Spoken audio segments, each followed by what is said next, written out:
media. It is wonderful to be back in South Africa. And I thank President Ramaphosa and Minister Lamola for receiving me today. As we speak, we are witnessing the reshaping of the Middle East, with changes in the correlation of forces among the key regional actors, with the immense tragedy of the Palestinian people, whose right for self-determination and whose right to have their own state must be constantly reaffirmed. But we also see some signs of hope, and signs of hope namely coming from the end of the Syrian dictatorship. The UN is totally committed to supporting a smooth transition of power with an inclusive political process in which the rights of all minorities will be fully respected, and paving the way towards a united, sovereign Syria with its territorial integrity fully re-established.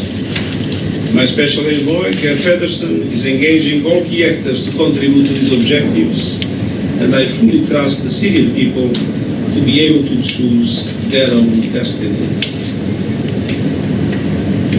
Ladies and gentlemen, I am here in South Africa on a mission of solidarity and a mission for justice. And I'm here at a critical time as South Africa assumes the presidency of the G20. This continent's potential is without question. Africa is home to a young and growing population, rich cultural and natural diversity, and a tremendous entrepreneurial spirit. But this enormous potential continues to be held back by injustices that are deeply rooted in the history of colonialism. Injustice in today's global financial system, which loads countries with debt service costs while denying them access to sufficient low-cost financing to fight poverty, inequality and hunger, and advance the Sustainable Development Goals. Injustice in worsening climate chaos, which Africans did virtually nothing to cause, that fuels everywhere in Africa floods, storms, hunger, and deadly droughts. I stand side by side with President Ramaphosa and the people of Africa in this fight for justice on all fronts. Africa needs financial justice. In September, world leaders adopted the Pact for the Future.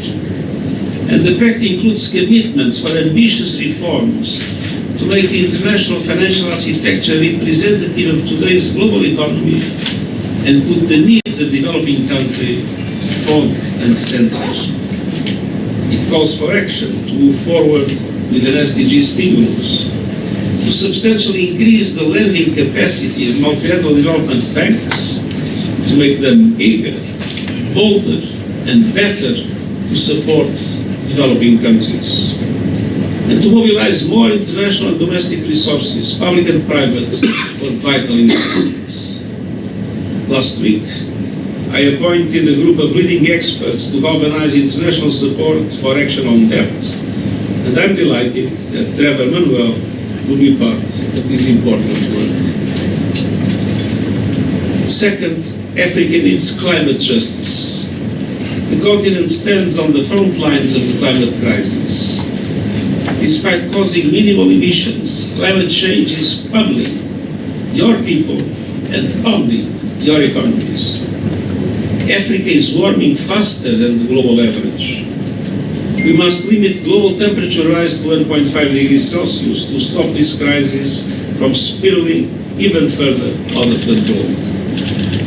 By next year, countries must deliver new economy-wide national climate action plans, the so-called NDCs, aligned with 1.5 degrees. And as the biggest emitters, the G20 must lead the way. These new plans must cover all emissions and the whole economy, accelerate fossil fuel phase-out, and contribute to the energy transition goals agreed at COP28. And developed countries must also support emerging economies with technological capacities and know-how to drastically reduce fossil fuel consumption and accelerate the renewables revolution swiftly and fairly. And this means creating innovative models of international cooperation, such as the Just Energy Transition Partnership that South Africa has been the first pioneer, and that has been afterwards copied in several countries in other parts of the world, namely in Asia.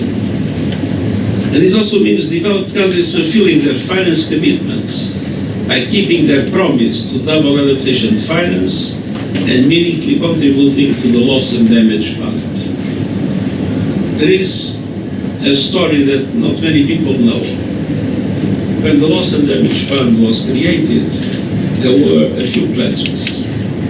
And those pledges represented exactly the same amount that corresponds to the yearly salaries of the 10 best players, best football players in the world.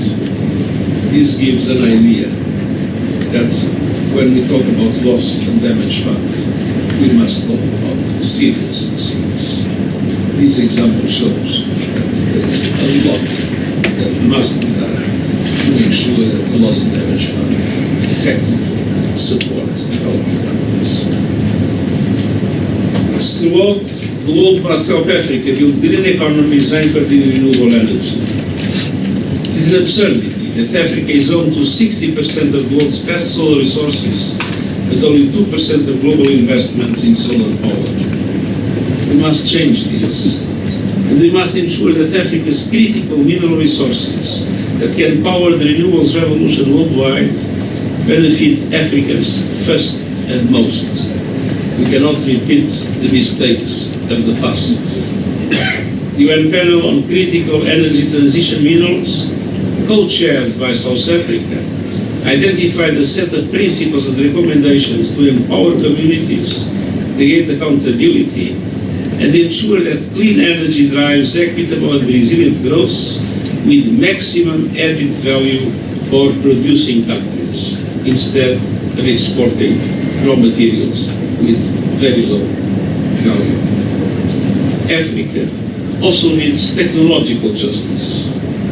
Africa cannot be left behind in the technological revolution or be denied a voice as the world develops guardrails to harness the benefits of this technology and minimize the risks.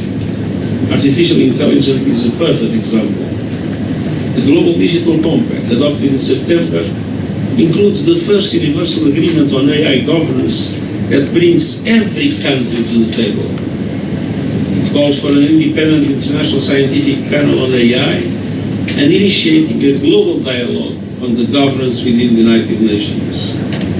And it requests options for innovative voluntary financing for AI capacity building in developing countries, for them not to be left behind.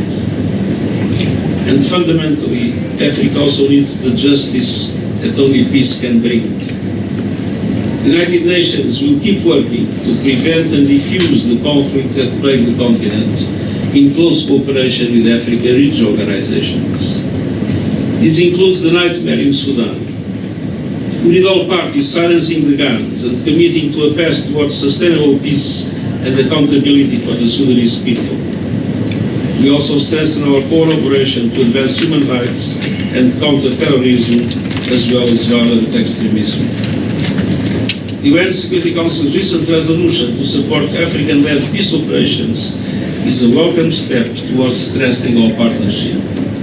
And we must heed the pact for the future's call to explore expanding representation on the UN Security Council, a glaring example of injustice in international peace and security architecture. Africa remains without one single permanent member of the Security Council, which is completely unacceptable. Ladies and gentlemen, as this year draws to a close, I have a simple message. 2025 must be a year of justice for Africa. And I look forward to working with the G20 presidency of South Africa to help deliver justice for the people of this great continent. And at the same time, we will be fully supportive all South Africa initiatives in its role for mediation, in its role for justice, not only in Africa, but in so many other parts of the world. Thank you very much.